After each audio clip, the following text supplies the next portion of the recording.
Demonstrata e 10 shkurtit të vitit 2007 është një ngjarje me rëndësi në rrjedhën politike në Kosovë në periudhën e administrimit ndërkombëtar të Kosovë për dy arsye. E para është se kjo është një moment të fuqishëm të rezistencës ndaj një procesi të negativ i cili kulmoi me pakën e Ahtisarit.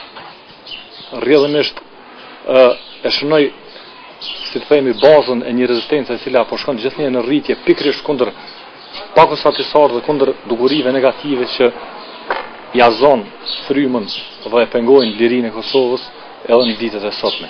Dhe në anën tjetër ka rëndësi të veçantë për shkak se është një tregues i fytyrës së vërtetë së pushtetit jo demokratik të UNMIK-ut ose kohë të EULEX-it sot.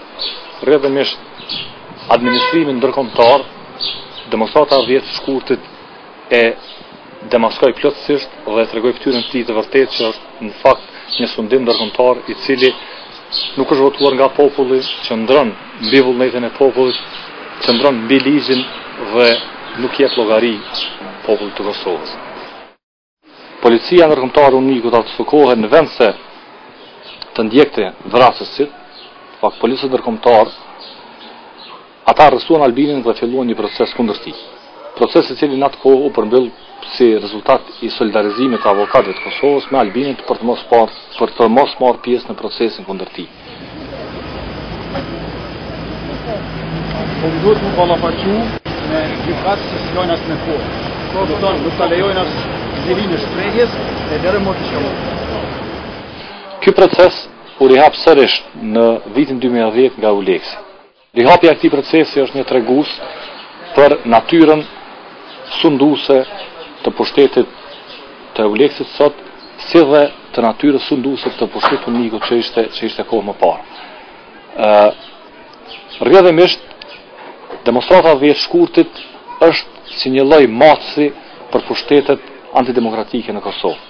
Pra, meqense si e tillë e demaskon dhe lufton që në bazë procesin të negativ në Kosovë, si e tillë është pengesë për pushteten dhe rrjedhëmisht përmes këtij procesi EULEX-i sot dhe UNMIK-u dikur synon që ta vras rezistencën popullore ndaj këtyre proceseve negative që në zanafillin e saj që në fakt është demonstrata e 10 shkurtit. Rëndësia e demonstratës së 10 shkurtit dhe pesha e sakrificës së Arben Gjeladinit dhe Mon Balajt po shihen dita ditës dhe po kuptohen nga populli për ditë më tepër, i cili po vëdësohet gjithnjë më tepër për rrjedhën negative politike në cilin Kosova sot po ecën. Mon Balaj e Arben Gjeladini kanë lindur në dy vendbanime të skajshme të hapësirës shqiptare, në Besion dhe në Bujanos. Sikur se në të gjitha zonat kufitare të kombit tonë, edhe në Besionin Bujanos, fëmijët rriten me shikim nga armiku. Mësojnë ta urrejnë çizmen e ushtarit të huaj, ashtu siç mësojnë ta duan tokën që u ashket ai. Monin dhe Arbenin nuk I kam njohur ndonjëherë, por ata janë bërë aq shumë pjesë e jetës sonë dhe jetës time, sa që ndihem sikur e kam njohur gjithë jetën time. Tani për ne, emrat e tyre janë aq shumë të lidhur me njeri tjetrin, sa që duket sikur që janë emra vëllezëresh. Sakrifica e Mon Balajt dhe Arben Gjeladinit do duhet të ishte një lloj thirrje për qytetarët, për vetëdijsimin e tyre, për gatishmërinë e tyre që të jenë rezistent ndaj çfarëdo procesi negativ, sepse vetëm me një rezistencë popullore, vetëm me një kundërshtim qytetar, një reagim qytetar, do të mund të prodhojë ndryshime të reja dhe do të mund të dilet nga kjo situatë të jetë negative për Kosovën. Pra, përpos që demonstrata e 10 shkurtit ndikon drejt për drejt në aktivistë të lëvizjeve vendosje, demonstrata e 10 shkurtit është në fakt fryma e lëvizjeve vendosje, ndikon në shtimin e kësaj fryme, në zhvillimin e lëvizjeve vendosje, në bindjet e saja. Pra, qëllimi I policisë ndërkombëtare të UNMIK-ut aso kohë dhe i ndërkombëtarëve sot që ta vrasin rezistencën popullore që në zanafillën e saj nuk ka pasur sukses, përkundrazi demonstratat e shkurtit në fakt dhe dëshmorët Arben Xheladini dhe Mon Balaj janë shndruar në dy, si të themi, udhërrëfys të lëvizjeve vendosur në përgjithësi dhe të një fryme të re popullore që paraqet një lloj vetdije të re të një rezistence ku qytetarë, populli i Kosovës reziston në padrejtësi që i ndodhin për ditë.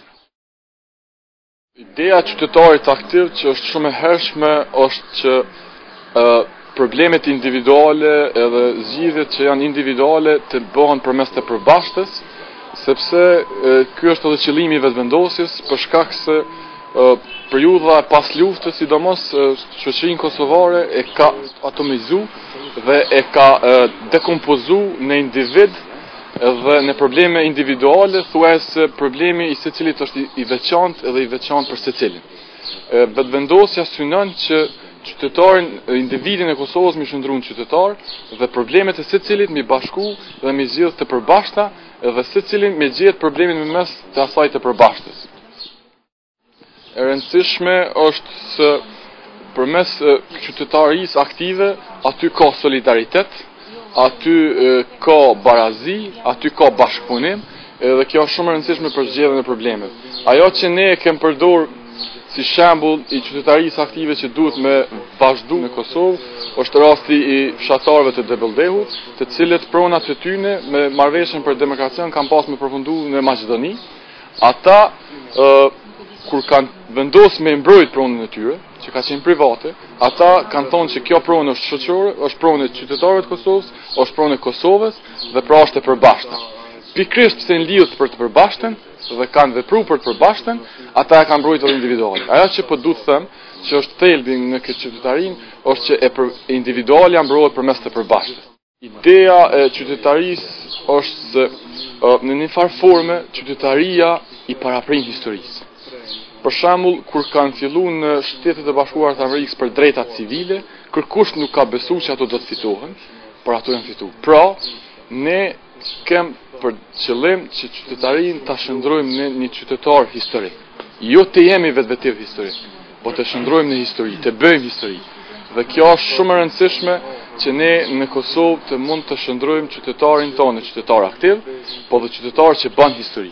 Edhe qytetar i cili jo domosdoshmërisht përshtatet me kushtet dhe rrethanat dhe problemet, po që ja përshtat ato vetë, që ato i ndryshon për vete. Aktivisti i vetëvendosjes tashmë është një qytetar aktiv, është shndruar një qytetar aktiv, dhe të gjithë aktivistët janë një shoqëri aktive. Ajo që ne përmes aktivista dhe përmes konceptit tonë është që po dojmë edhe shoqërinë e Kosovës me bo shoqëri qytetare dhe aktive. Aktivisti i vetëvendosjes shumë identifikohet me ato të përbashkëta. Të gjithë këtu brenda neve, problemet i gjojnë edhe zgjidhjet i kanë përmes të kësaj të përbashkëtës. Edhe kjo mendoj që vetëvendosjen si koncept, po dhe aktivistin brenda vetëvendosjes e bën qytetar aktiv. Prandaj vetëvendosja nuk ka kuptim që të konceptohet vetëm si akt. Për vetëvendosjen duhet të angazhohesh si për një përditshmëri të jetës qytetare. Angazhimi për vetëvendosje ka kuptim edhe sot.